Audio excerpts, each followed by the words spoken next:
record on this computer, and I'm also going to do my share screen now. Now, can all of you see my slides? Yes. Yes. Yes. Okay, then I should be able to do No. this now. Almost, So normally we gave this as the last lesson of the church history class this summer. So we were looking at TBC started on and, my phone. My mom said as the last aspect of church history. I'm not going to ask you how you've been encouraged by studying church history. We're going to skip that one and go to our next thought, because a lot of people have asked, well, where did TBC come from? How did TBC start? And if you go to a lot of websites now, as people have been looking at different churches, because you can do it asynchronously, or where you go to TBC for their live stream, and then you can go to another church. A lot of churches have a church history site where you can understand the background, and we don't have that yet. And so many people ask, how did we get here? Well, TBC started as Bible Chapel in 1972. It is now almost 50 years later, and things have changed. And so what I thought we could do today is let's go back and see how TBC was born and how we've grown, because it's interesting in looking at TBC's history, we really do see kind of church history in a microcosm. And as we go through, I'll kind of point that out for us. So let's go ahead and get started. And if we're going to understand TBC, we've got to talk about Texas. I've lived in Texas long enough to realize that you have to go back and look at the beginning. So if you remember your Texas history, and I know that some of you here have been around for a lot of the Texas history, Texas began as a Spanish colony, as Cortez and the followers from Spain came to Central America. They moved north into Mexico, into what is modern day Texas, the southwestern United States. And that was all originally a Spanish colony. So the first colonization of Texas by the Europeans was by the Spain, and that was in El Paso in 1680. Texas had been identified as early as 1519, but the first Spanish settlement was in El Paso in 1680. And that was led by a priest, and their goal was to establish a mission for the evangelization of the indigenous people there in the El Paso area. Now, Spain was not the only country to be looking at the U.S. You know, when you think about U.S. history, you think about the English along the East Coast. Spain had Central America. Well, France was also a part of this. Think of the Louisiana Purchase. And you can think of Louisiana and then how it spreads out for a large area. Well, France also had a settlement. And at about the same time, in 1685, there was a French settlement in the Matagorda Bay area. So very close to New Orleans, as part of French America, part of French colonization. You had a French settlement. And again, it was also Catholic. So one of the things to keep in mind when we think about Texas history, and we particularly think about the religious history of Texas, is that Texas began Catholic. In fact, it was exclusively Catholic, as we will see. As the settlements were growing and as the evangelistic efforts increased, you had the formation of San Antonio. And you are familiar with the missions. The Alamo was a Catholic mission in the San Antonio area, and that was founded in 1718. So again, what you see is the early colonization of Texas by Europeans, by the Spanish and the French, and it made it very Catholic. Now, as we think about the Spanish history or the Mexican history, excuse me, Texas history, we know that early then in Texas's history, as Mexico began its revolution away from Spain, Texas was included as part of the Mexican independence in 1821. And so as Texas was no longer part of Spain or France, it was part of this new nation of Mexico, it remained very Catholic. But one of the things that happened as part of the Mexican independence is the resources that Mexico had in order to kind of maintain itself as a newly sovereign nation meant that there was not a lot that was done as far as Catholic evangelization. And so for a long time, while Texas was very Catholic, and it was the official religion of Texas until statehood in 1845, there was less of an ability to prohibit the formation of Protestant groups. And so as settlers from the East began to come to Texas, primarily for economic reasons, you know, if you think about East Texas, it's rich farming land. When you get to Central Texas, you have a lot of cattle. And so settlers from the East began to come and grow in East Texas. And with them then came the evangelistic endeavors. And so the first Protestant church in Texas was a Methodist church in 1815 near Jonesboro. So there you can see in the far northeast of Texas was the first Methodist church. Soon after that, the first Baptist church in 1820 in the Sabine River. Joseph Bays was the original pastor, and he was arrested by the Texas provincial governor because he was preaching as a non-Catholic. When Stephen F. Austin became one of the earlier governors of the Republic of Texas, he was very much against the quote unquote Methodist excitement. He felt that all marriages needed to be sanctioned by the Catholic Church, and if they weren't sanctioned by the Catholic Church, they weren't official. And so you can see early on there was a great deal of hostility against the Protestants by the established Catholic Church. In 1833, the Presbyterians arrived. And again, in the northeast part of Texas, Sumner Bacon was the pastor there. And he eventually fought with Sam Houston at the Alamo. And so even then there was, yes. Sam Houston went at that. Sam Houston was not at the Alamo? I'm sorry. No, that's fine. All I have is that he fought with Sam Houston. My assumption was with at the Alamo. Maybe he just fought with Sam Houston. San Jacinto. Ah, that's where it was. Okay, thank you. Then in 1834, you had the first Baptist preacher that was licensed in the state of Texas, and that happened, and it was brought back to the Mexican officials in Mexico, and basically they said, is this pastor causing problems? And the answer was no, and they said, well, then just ignore it. We've got other things to worry about. By 1834, the Episcopals and the Lutherans arrived in Texas. So if you think about the founding of Texas, how most of it was in the East, it's beginning to grow. Texas was very much a secular state that East Coast denominations saw as right for the mission field. So they kept sending quote unquote missionary circuit preachers into the area. Now, you may be thinking about other aspects of Texas history. Baylor University was founded in 1845 by the Southern Baptists. University of Mary Hardin Baylor was the female equivalent of that, and they were founded at about the same time. By 1850, there were 328 churches in Texas, with about 60,000 people in them. And the big three denominations were Methodist, Baptist, and Presbyterian.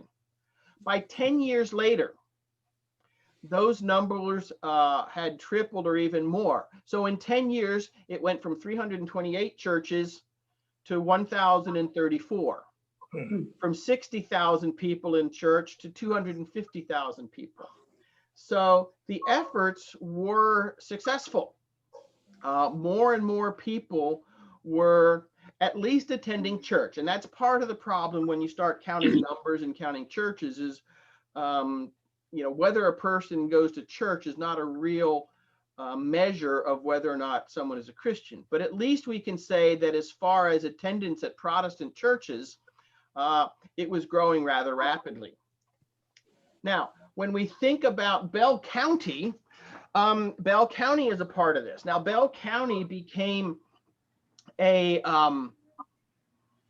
own county in 1850, and it was named after a prior governor named Peter Bell. And so the territory of Bell County was initially a part of Milam County, but it was partitioned off in 1850. And then Nolanville became the county seat on January 12th in 1852. Now, it was named Nolanville after a guy named Nolan, but eventually the name was changed to Belton. So Belton became the county seat, originally called Nolanville in 1852. And at that time, the population was about 600 people. 60 of them were slaves.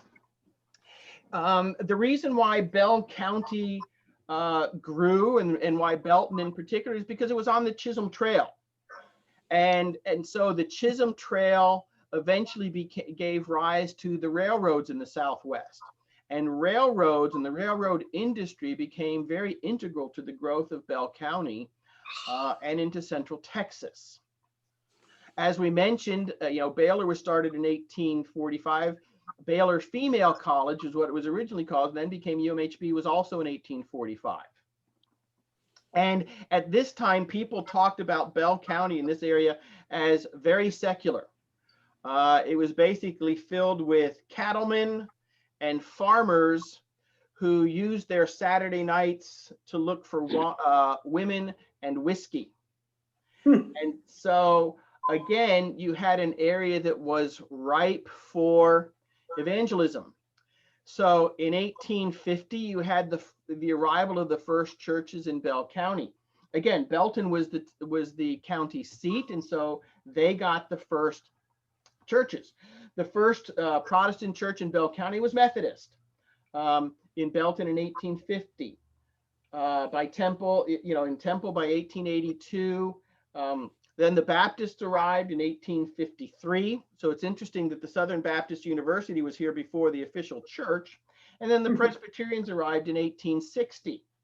And so again, you have this same pattern of Methodist, Baptist, and Presbyterians who were moving west, who had a very strong frontier evangelism ethic, moving west, coming into Bell County, and beginning to settle.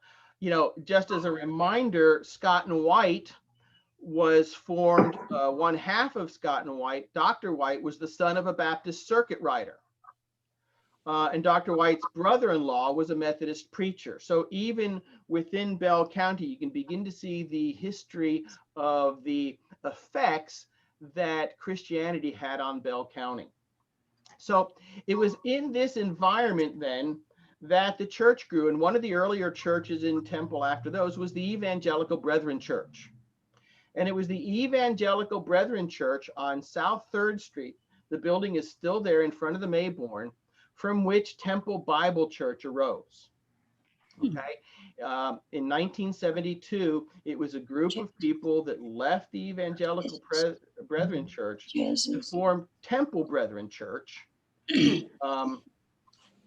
And so that's where they came from. But what's interesting is a little bit of the history of the Brethren Church.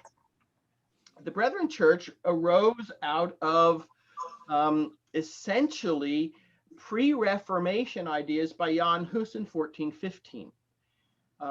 Jan Hus was highly influenced by Wycliffe of England.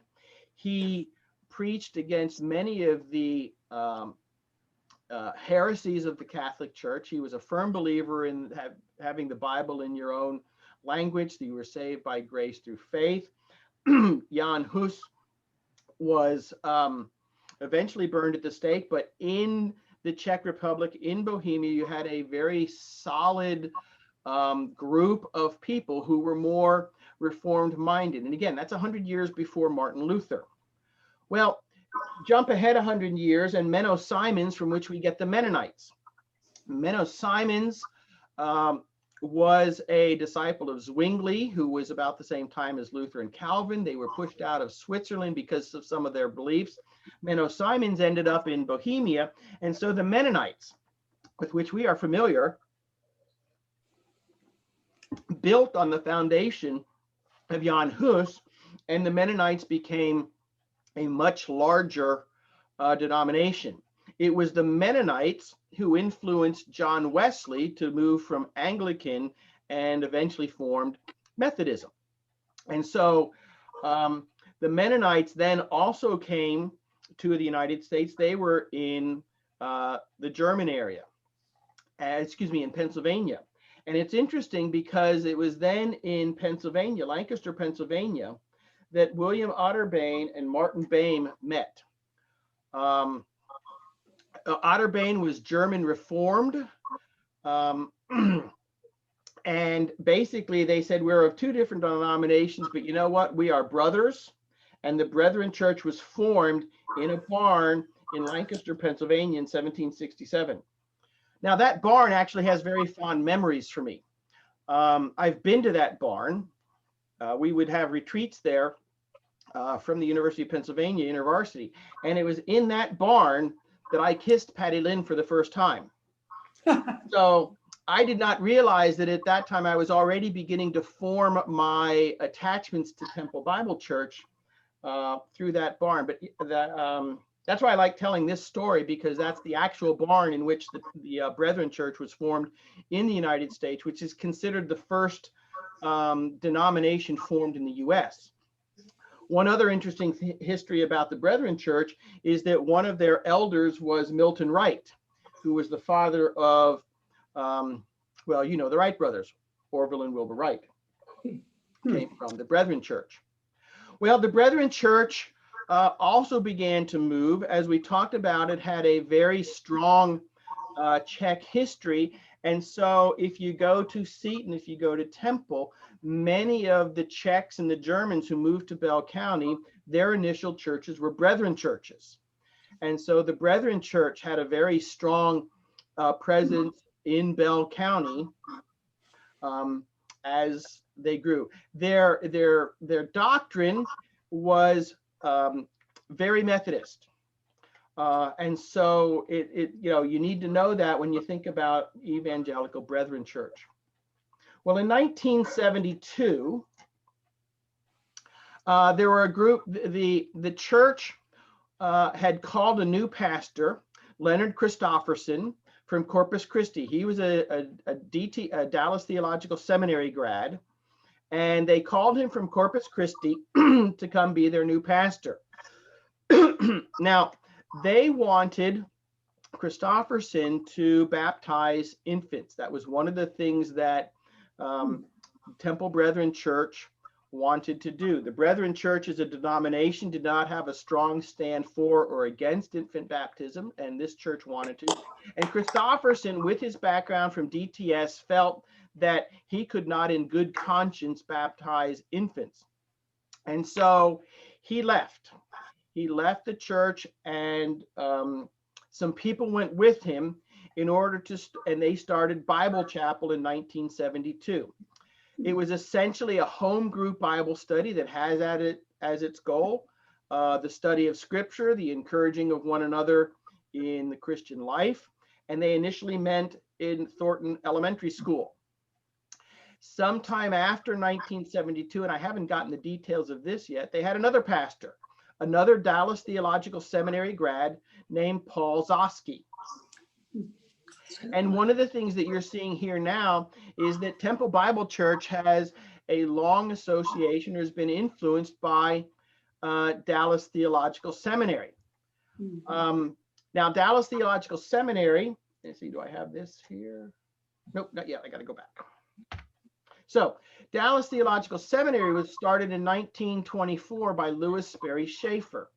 Now, he was a Congregationalist. And if you think about the Congregationalists, you remember they were the Puritans that came over on the Mayflower. They were in the New England area. That was the Congregationalist.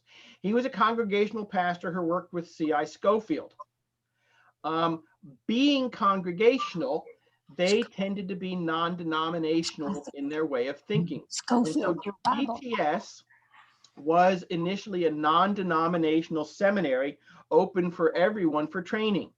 They started it in Texas because, again, they were looking at, even in 1924, the West, the frontier, the growth.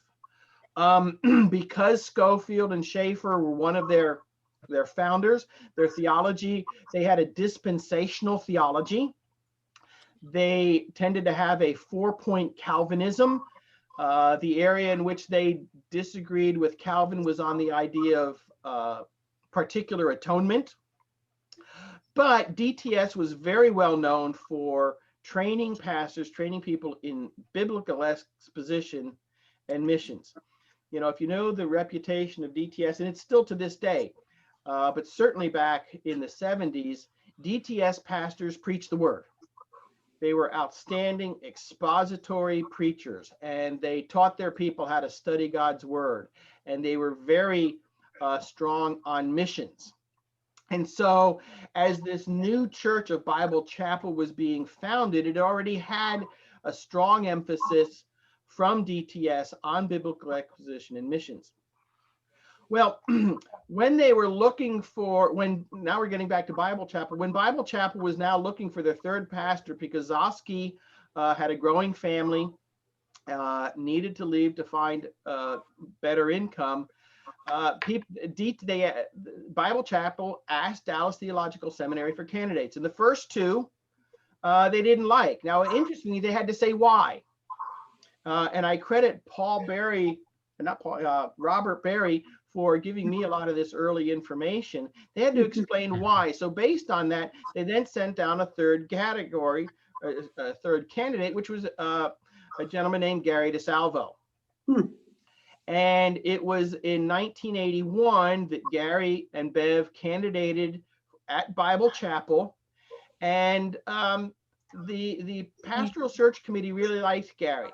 And the two things that they felt was nice about Gary is that Gary had had jobs before he went to seminary. He didn't just go straight from high school to college to seminary. They liked the fact that Gary had had what they called real world experience with jobs, and as such could relate to regular people.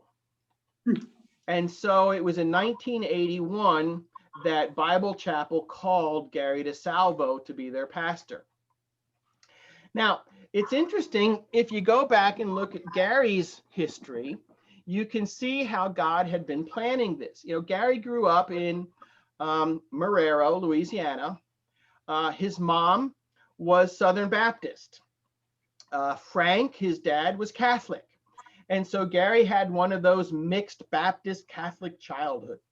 Pretty much every Sunday, he would go to the Baptist church, and on special occasions, they would go to the Catholic church because of Frank's mom and due to Frank. So as you know, and as I've talked to Gary through the years about this, in his own words, he said one of the biggest things he realized is that he was a Christian as a child, but one of the things that he really did not like, and I'll just put it that way, was the legalism of both the Southern Baptist Church and the Catholic Church.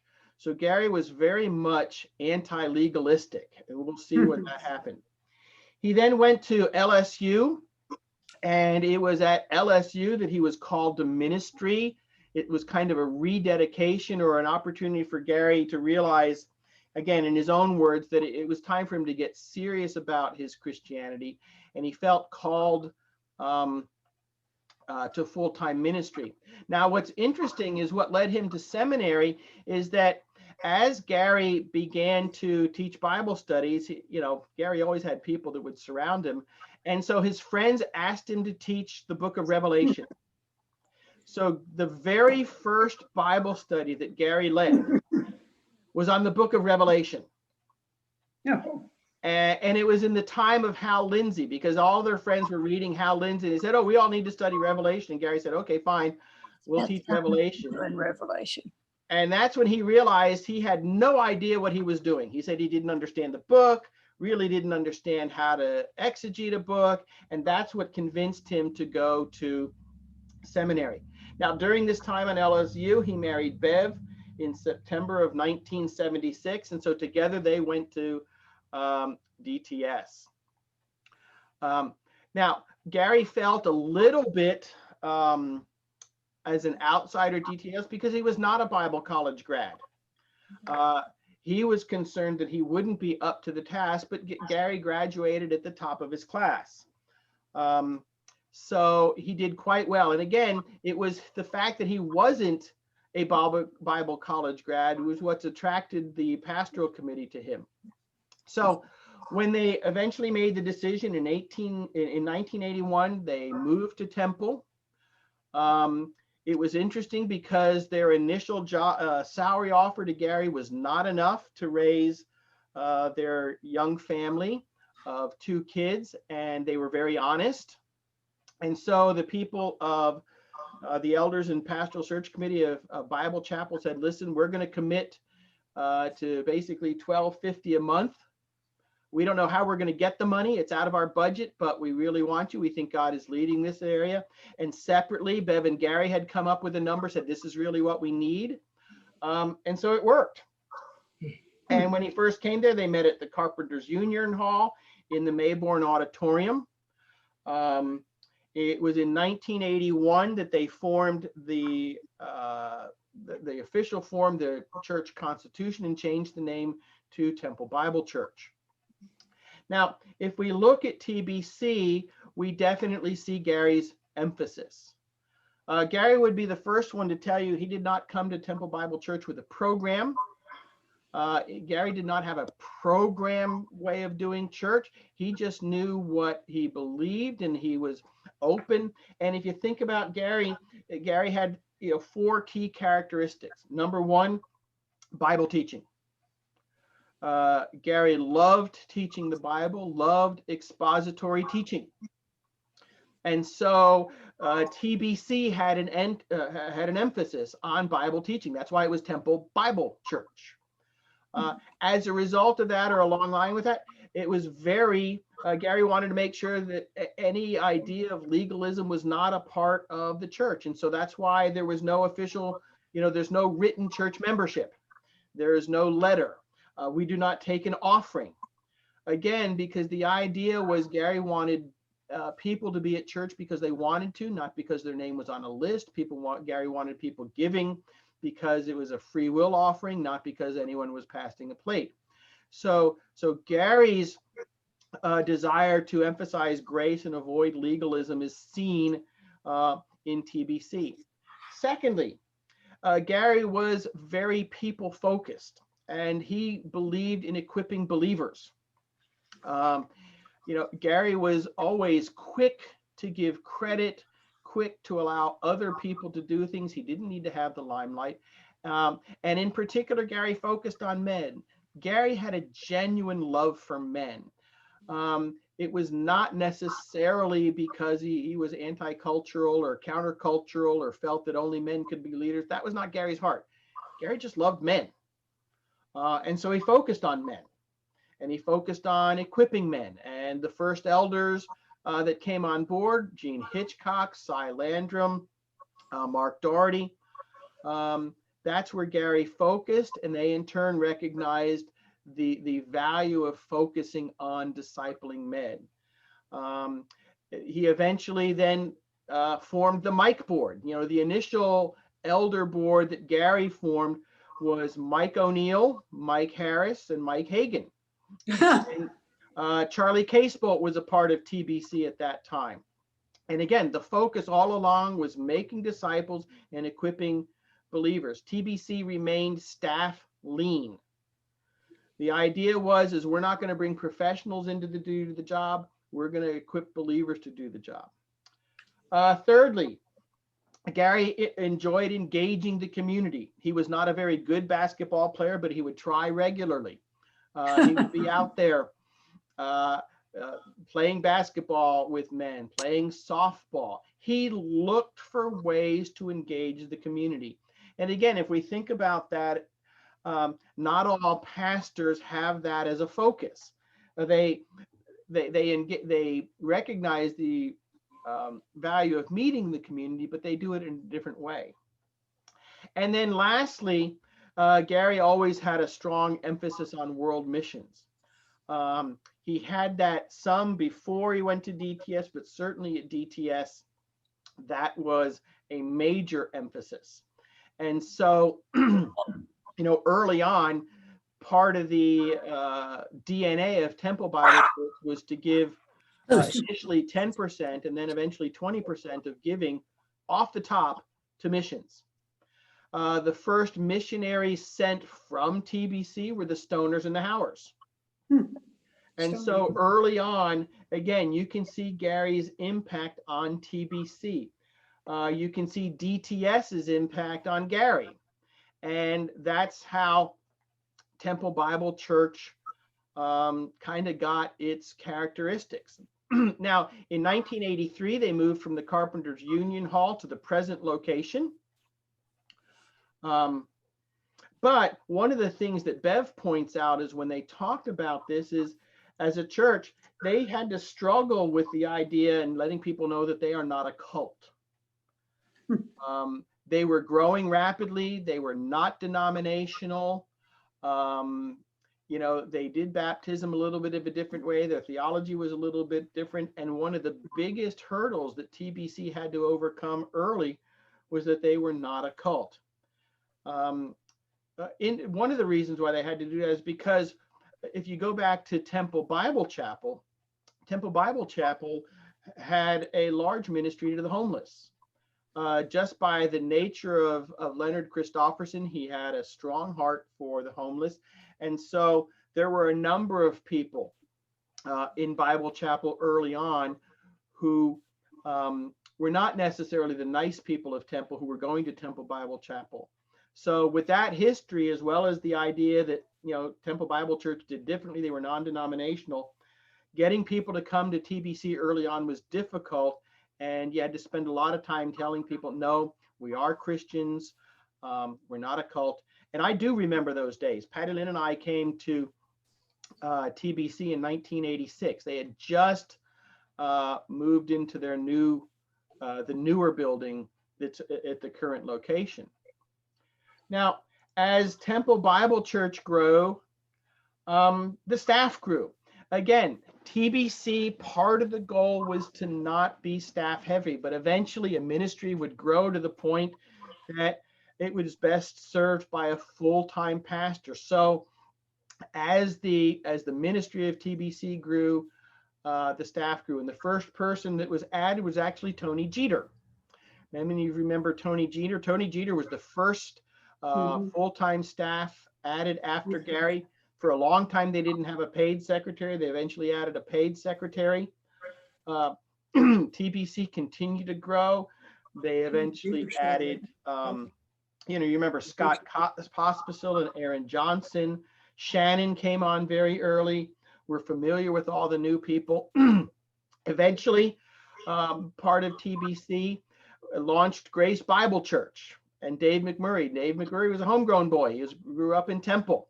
Went to Temple High School, was an intern at TBC for a while, then went off to seminary, Covenant Seminary, and then came back.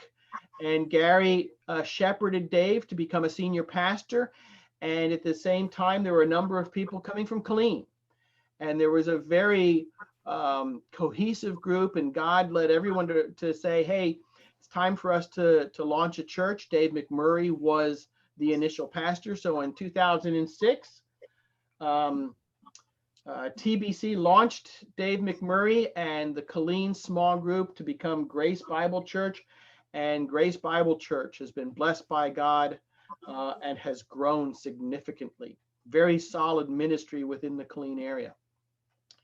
We're fortunate as Temple Bible Church. As we look back, we've not had any splits or schisms. God has been very good at keeping Temple Bible Church one. Now, that's not to say that we've always agreed, and it's not to say that there haven't been people who have come in with different ideas. But as a whole, TBC has maintained unified. And I think one of the reasons for that has been the fact that, Gary is a part of the elder board, the senior pastor is part of the elder board, and all the elder decisions have to be unanimous.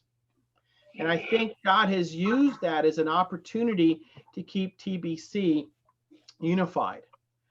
Eventually, 38 years after starting at TBC, Gary passed away in 2019, and Chase Bowers was then hired to become the new leading teaching pastor. And that's where we are today. I would add now, eventually, if I redo the history of TBC, I'm going to have to add 2020, the year of COVID. But this is where we are now. Now, what's interesting is if we go back and we look at TBC and look at them in light of church history and the major events. So let's go back to Martin Luther and the Protestant Reformation in 1517. At that time, the big question is, how are you saved? And it was Luther who re-emphasized the biblical doctrine of we are saved by grace through faith. And when it comes to soteriology, which is the study of salvation, TBC is very Protestant.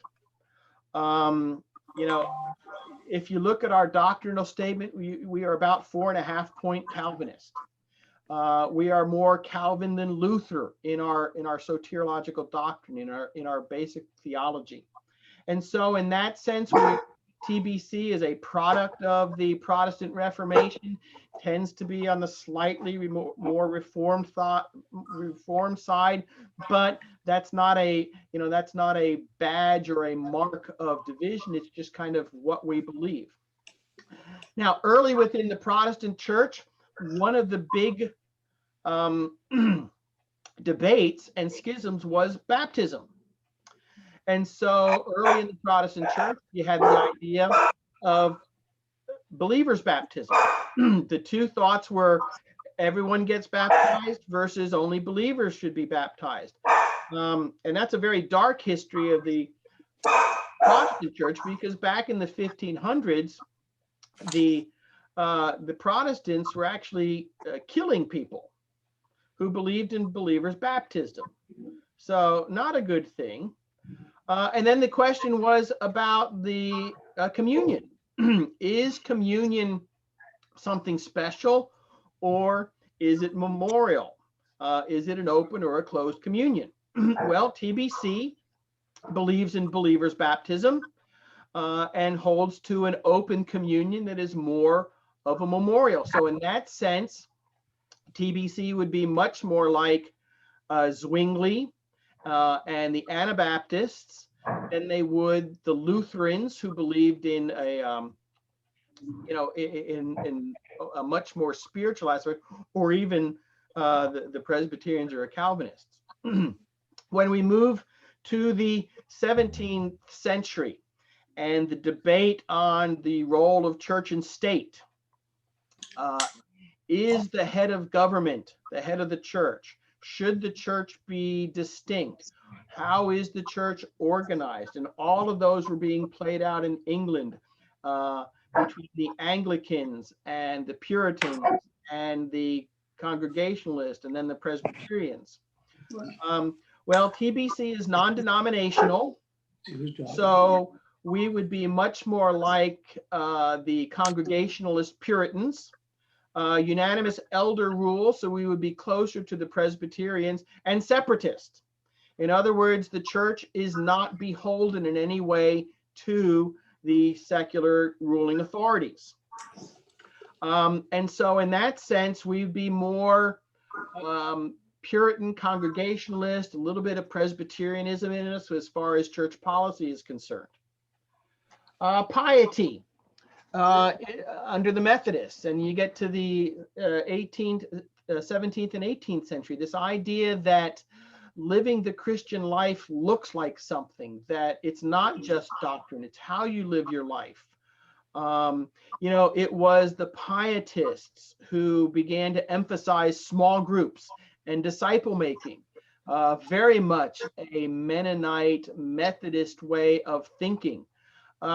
Well, TBC is very strong on personal piety, the idea that how you live your life in your sphere of influence, and that we should be followers of the word, not just readers only. An emphasis on small groups as far as the discipleship in the church, and the emphasis on disciple making. So in that sense, we have very much of a Methodist influence on us. And then you look at the role of reason, the big attack on the church in the 18th century and 19th century, the age of reason, the Enlightenment, Descartes, modern scientism. And TBC did not fall into the trap of jettisoning science. TBC remains firm on inerrancy and the authority of Scripture, but we do not see science in contradiction to the Bible. We believe that science is also a way to understand truth. The Bible is authoritative truth, but not all truth is contained in the Bible. And we recognize the value of scientific inquiry and reason. And so all of these things, these various debates that occurred in church history, we see the effects here in the 21st century in modern Temple Bible Church. We see the effects of an individual like Gary DeSalvo and how God used him in a major way, similar to the way he used men like Luther and Calvin. But we also recognize that just like Luther and Calvin passed away, Gary passed away, but the church does not. And I think as we think about the lessons that we can learn from TBC, is that God is continuing to build his church. We say what we may about the modern evangelical church, and the modern evangelical church in the Western world needs to do some reforming. There's some areas we need to get back to biblical truth.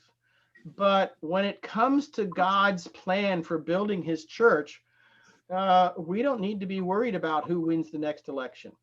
We don't need to be worried about COVID. These are all small things that God has in his hands. And, you know, in Matthew 24:14, in the gospel of the kingdom will be proclaimed throughout the whole world as a testimony to all nations.